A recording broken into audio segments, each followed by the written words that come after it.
আচলতে এই বহিৰাজ্যৰ পৰা যিবিলাক গাহৰি আহি আছে এই গাহৰিখিনি আজি বহুত দিনৰ পৰা আহিয়ে আছে আৰু এটা বৃহৎ ডাঙৰ সিন্ডিকেট লবি এই লগত জড়িত হৈ আছে। বিশেষকৈ আজিৰ তাৰিখত যিখন ৰেলৱে যোগেদি যিখিনি গাহৰি আহি আছিলে এইখিনি ৰেলৱেৰ বৃহৎ যিসকল বিষয়া আছে এই বিষয়াসকল সম্পূৰ্ণভাৱে জড়িত হৈ আছে।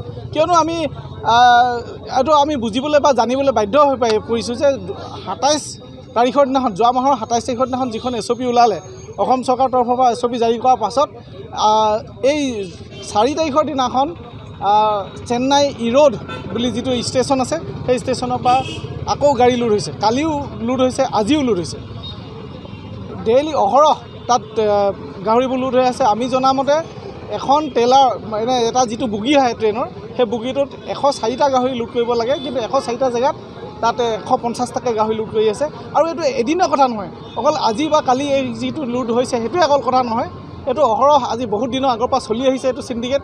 আৰু এতিয়া অনাগত দিনতো চলি থাকিবলৈ চেষ্টা কৰিছে। কিন্তু আমি গাহৰি পালক সংস্থা অসমে ইয়াৰ ওপৰত বিহিত ব্যৱস্থা ল'ম, সদায় আমি সাজু আছোঁ, সদায় আমাৰ ইয়াৰ ওপৰত নজৰ থাকিব। এতিয়াৰ পৰা আমি গাহৰি পালক সংস্থা অসমে ৰেলৱেৰ ওপৰত তীক্ষ্ণ নজৰ ৰাখিম যিকোনো সময়ত যিকোনো পৰিস্থিতিত।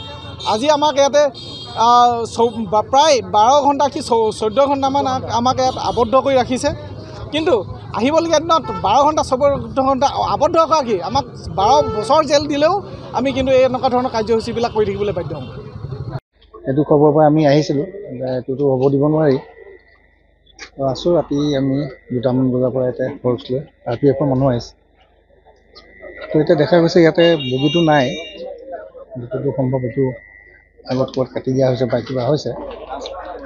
তো ইয়াততো এতিয়া নৰ্মেল আছে, একো নাই। বিশেষ সেই খবৰটো নাই আমাৰ হাতত, খালি তেওঁলোকে বাধা দিয়াৰ কথা আছে। কিমানজন আহিছিল ৰাতি? ৫জনমান আমি খবৰ পাইছোঁ, সংগঠনৰ মানুহ ৫জনমান আহিছিলে।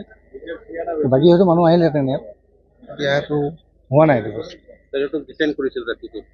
এইটো আমি ফুটপিছতে ৰাখিছোঁ। ছাৰ আমি জানিবলৈ পাইছোঁ য'ত শ্ৰীৰামপুৰত যে বগীটো কাটি ৰখা হৈছে। স্পেচিফিক খবৰটো মোৰ তাত অহা নাই এতিয়া কাটি ৰাখিছে বুলি, কিন্তু এতিয়া ইয়াত নাই দেখিছোঁ। ট্ৰেইন গাড়ী কি এইটো ক'ৰ পৰা আহে? এইটো বিবেক এক্সপ্ৰেছ চাউথৰ পৰা আহে। কন্যাকুমাৰী। ঠিক আছে, থেংক ইউ।